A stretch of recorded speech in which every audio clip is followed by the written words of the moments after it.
Welcome to Buttery. As a driver, you are the face of the company. Sure, they call orders in, and they call to see when you are going to be at their stores, but you are really the only person, many of them, that comes to mind when they think of Buttery. You build a relationship with our valued customers, and that's very important to all of us that work here.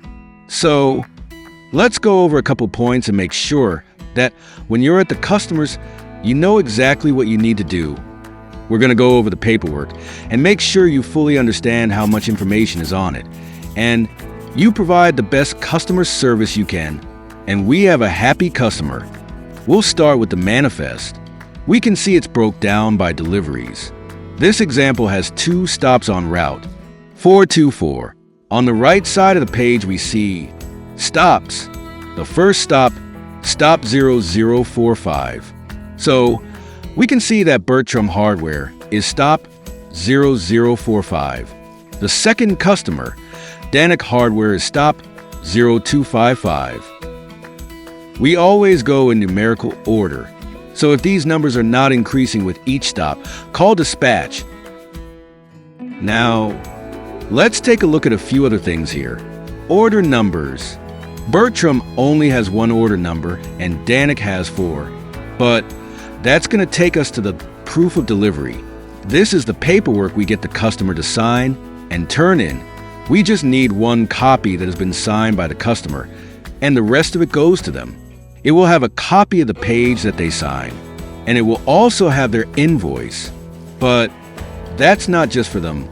We can use it too. Let me show you. The invoice will have a complete list of everything they ordered. We can see that Bertram Hardware is going to have 16 packages, and those are going to be in the container. I'm going to show you how to find them in a minute, but let's take a look at the stuff that's on the deck. We carry a lot of different items, and sometimes it's hard to figure out exactly what the customer ordered. Before we cover the packages, I want to show you how to identify all the stuff that's not in the container.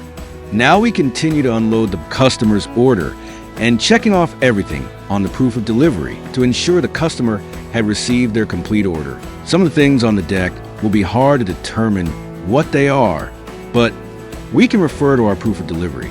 These gates, for example, we see on our paperwork that this customer is getting 4 10-foot green tube gates and 2 12-foot promo green gates. Look at the 12-foot gates on our paperwork, and we see the number 401-30122. That's the item number. We could look it up on our app, but in this case, the item number is on a sticker from the manufacturer. Another little trick is to have a tape measure with us, and we can make a quick check and ensure we deliver the right product to the right customer. Let's use this one. The customer ordered 2 joints of Schedule 40 2.5-inch by 20-foot sticks of bell end PVC pipe. Most of us know what that looks like, but not all of our stuff is so easy. But let's take a look. On our invoice, we can look for that item. It will be written out just like it is on the proof of delivery. And here we find it on line 28. We can see an item description, but we also see an item number. You still with me? Grab your phone, go to buttercompany.com, and right here, press these bars and search. We're going to put our item number in here, 0360-0165. Hit the go right here. And look, it tells us exactly what that is, and we get a picture of it too. Now, we can be sure that our customer is getting the right product. And the cool thing, this works with almost every single product that we carry. With all that covered, let's get to the cartons that are in the container. Every box will have a label, and you need to know how to read them. Here are some actual boxes on our delivery. This is Route 424 and Stop 0045, just like on our manifest. And we also see it's for Bertram Hardware. And right here is the order number, the same on our paperwork. So everything adds up so far, right? Now we look at this number right here, 2829. That comes from this label. This is the carton number that was assigned to this box when it was packed in the warehouse.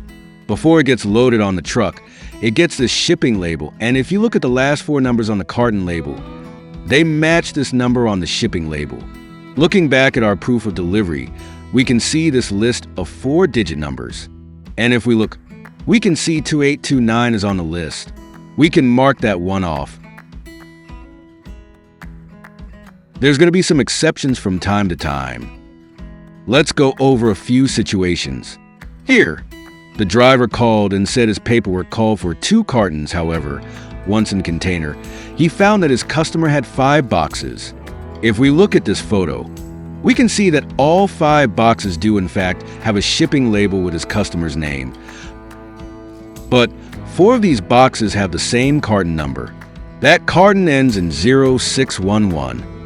And a quick scan, we can see that the number 0611 is on only 4 of them, and this carton label ends with 0611. The warehouse just used the same carton label for 4 boxes of the same product. If we were to open the boxes and compare the items to the invoice, we would find that the customer received everything they ordered. But we don't do that. We just want to account for the carton labels that are on the paperwork. In some situations, you might have a wrapped pallet of cartons. We don't expect you to break that down and count. You just need to indicate on your paperwork that you unloaded a pallet. Some other problems we run into from time to time are things like missing a carton. If you can't find a carton, we want to note that on the paperwork. Just mark the number that is missing and put missing or short. The loading team tries very hard to make sure the cartons are grouped together and loading in the order in the way your first stop will be closest to the door, and the last stop will be closest to the front of the trailer. Sometimes a box might shift out of place during transportation. Also, in a container, you will see the barrel that contains what we call longs. Longs are things like rakes and shovels, and things that just can't be boxed up. But even these items will have labels on them. Just like our boxes, we need to make sure we deliver everything to the customer. So we need to be diligent when looking. When you're at the customer's store and everything doesn't seem to add up, please call the office right then. Most of the time we can figure out the problem and find a solution to keep our customer happy. From time to time, we will be required to pick up a check from our customer. The first indication will be on our manifest. The office will highlight the amount and then place a stamp with the amount written in. The amount will also be right up here on the proof of delivery. This is for the COD customers. Other times there will just be a stamp for an amount. This is when accounting has spoke with the customer and they have an agreement. In either situation, it is important to get the check and turn it in with your paperwork. When you get a check, write the check number and amount, along with the date. So, we're making our deliveries and the customers seem to be happy so far, right? But now we have an item that needs to be picked up for a return. These happen for several reasons. We sent the wrong product, or maybe it was damaged. It could be anything, but we need to get that picked up so the customer can get the credit for it. I want to take a minute and explain this process to you. On this one, we can see we have a pickup, but we don't actually have an order going to the customer. In most cases, we will just bypass the stop and continue to our next delivery. However, if it's something that needs to get picked up, you will be notified ahead of time. So this is an actual pickup. We can see the customer's name and all the important information. We have an item number and a description of what is to be picked up. We also see the quantity to be picked up. It is very important to fill this out with the correct number that you receive from the customer and not just what the paper says. At this point, we need a signature from the customer, and you need to initial it and put the date too. Here is a pickup that was done correctly. One copy needs to go to the customer, and one must be turned into office with all your paperwork. Upon returning to the yard, you need to place all returns in the returns trailer. Your key for the container will also unlock the trailer. If you have yard items on your trailer, you will need to park the trailer on the empty side and not on the line that you hooked up. Once you've put your returns in the return trailer and have dropped the empty trailer on the empty location, after you have done a post-trip inspection, between the 71-yard warehouse and guard shack is the building that has the driver's paperwork. The paperwork for your next load will be in a slot with your name on it. And the paperwork for the load you just completed will go in this basket. In closing, as a driver, like I said, you are the face of this company. Your job is very important to the entire company. Our customers often tell us how much they enjoy our drivers and what a great job you guys do. We are always looking for ways to improve our customer service and the way we do things. If you have ideas or suggestions, you're always welcome to call dispatch, and we will work together to find a solution.